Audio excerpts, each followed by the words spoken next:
Why did you start Kisha Cares? Oh, that's simple. Maybe not so simple. So, I was at a previous organization for an extended period of time, and I developed a really good rapport with my patients, their families, extended families, and then it got bought out. It was previously privately owned, then it got bought out. And in that transition, we were assured that not much would change. Lies, everything changed. So the biggest complaint that I started to see with patients was a call center. There were 2 providers in the practice. Don't know why we needed a call center, but okay. But then patients were having difficulty with scheduling appointments. They were given clinical advice by this particular call center that was totally inappropriate. Patients couldn't get in to see us. Patients were sending messages, but they would not get to us. It was just a debacle. I tried to be supportive and just like, this is just growing pains. It's a transition. It's going to be okay. But more and more patients were leaving. And patients that I developed relationships with, and it was really starting to bother me. So before I thought about doing this endeavor, I went back to the powers that be and I said, hey, listen, this is the reason that patients are leaving. And if we want to retain our patients, these are the things that need to happen. I was given a pat on my head. You go ahead and do your thing, I guess is how they looked at me. But we know what we're doing. I thought, okay. So I had already known that in the state of New York, nurse practitioners, especially with my level of experience, are freely autonomous and can open up their own practice.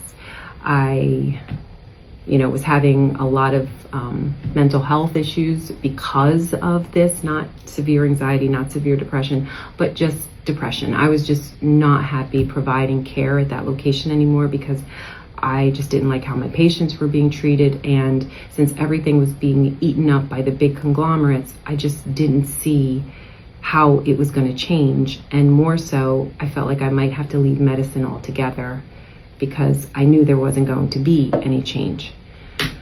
Well, I talked to my husband, and he knows how passionate I am about what I do and my long experience in doing what I do. And he said, you know what? Let's just do it. Let's just open up your own practice. And at first I was not on board. I thought, oh my God, I'm trading a whole bunch of headaches for another type of headache. But the more I thought about it and the unhappier my patients became, and I knew I could do something about that, I said, you know what, let's do it. So we did. We petitioned the state. It took about 6 to 7 months to obtain the license. We looked everywhere for a place. We contacted lawyers. We did everything that we had to do to make sure that this would be a smooth transition.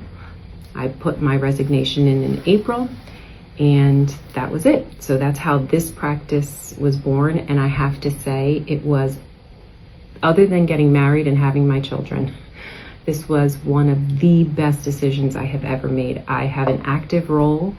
I am freely autonomous. I don't have any plans on having anyone join the group at the present time, but that could change.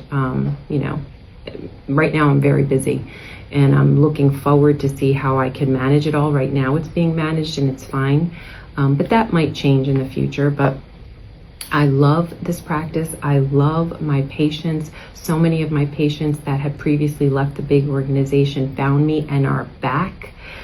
And it's great. It's rewarding. It's honestly everything that I was scared to hope for has come to fruition. And I just can't be more grateful for the communication with my patients, the relationships that we have developed. And I just love what I do. And that's just it. That's really the bottom line on how Kisha Cares became available to all of you.